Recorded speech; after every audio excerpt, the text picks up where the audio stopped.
Thank you, Viper. I love y'all. Appreciate y'all. I feel like Orlando is super versatile with just people. There's so many people from all walks of life in Orlando. So growing up there is just like, it's very free. There's a lot of opportunity. And with that, you learn to just be more open-minded and free to just like experience different things. So being raised in Orlando, there's just so many different types of music, different types of people and food. So you really get to experience everything. And I really feel like that personally shaped the way I make music, because I try everything under the sun when it comes to music. And that's really where I get a lot of my inspiration from. It's just growing up doing everything. I think it impacted it heavily. Growing up early was Mike and Ludacris and Twista, heavy Twista, a lot of SWV, Aaliyah, just everything. Outkast. I grew up in the 90s/2000s, so like being raised around then is some of the best music I think ever made. So a lot of my influences are just very scattered. Everyone had their own identity, which was like super impactful on me growing up.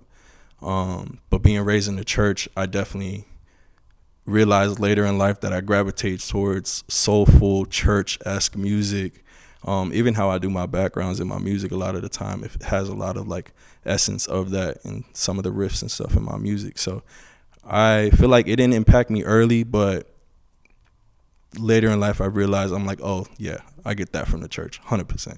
So for sure, yeah, it impacted me. I typically don't even try. It's just whatever I create that day is what I create. I typically don't overthink my music. When I get in the studio, some days it's it, some days it's not. So realistically, it's really never too much thought out. It's just more of a feeling instead of like a kind of like a process, a thought process. It's gotta be Lil Wayne.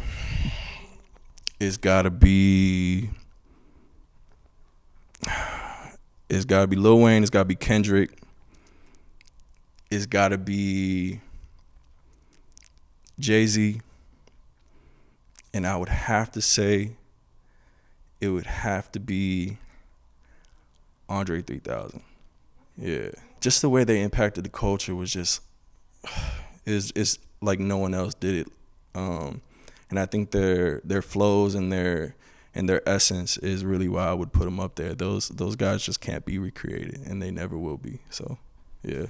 I would have to say the earliest was when I was 3.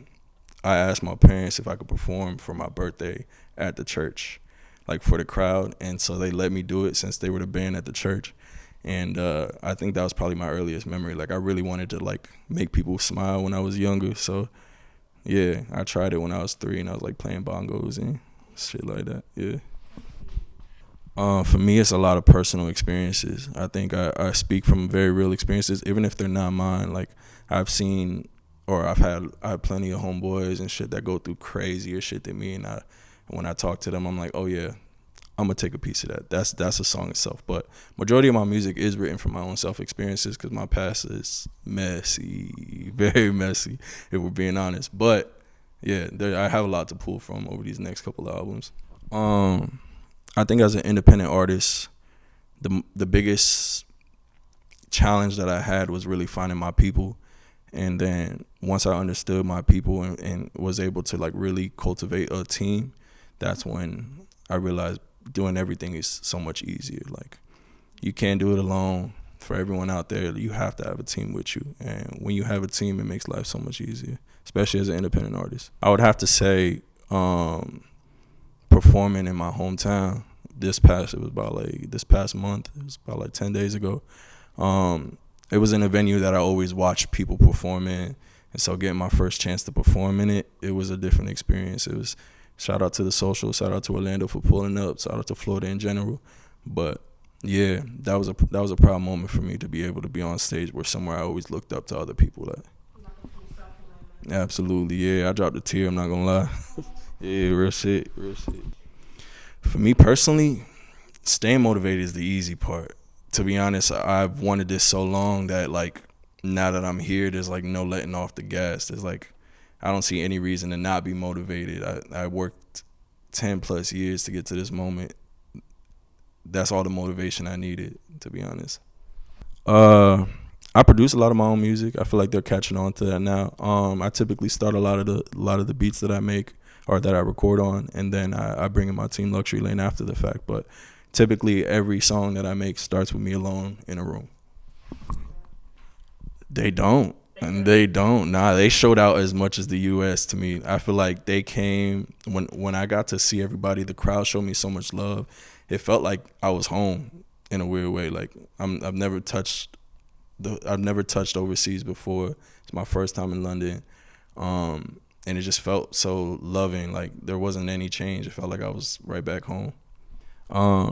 Well, speaking to staying connected, I'm always in my comments laughing with y'all. Even when y'all making fun of me, I'm in there laughing, man. Y'all make me laugh. I don't care what you gonna say. I got tough skin. You can say whatever about me. I'm gonna sit there and laugh with you if you funny. But I hope they take away that from my music is really a safe space. Like you could come, you can not like it, you can love it. One way or another, I'm gonna accept you for who you are. So just pull up. It's a lovers only event, you feel me? I gotta say it's either love me or love me not.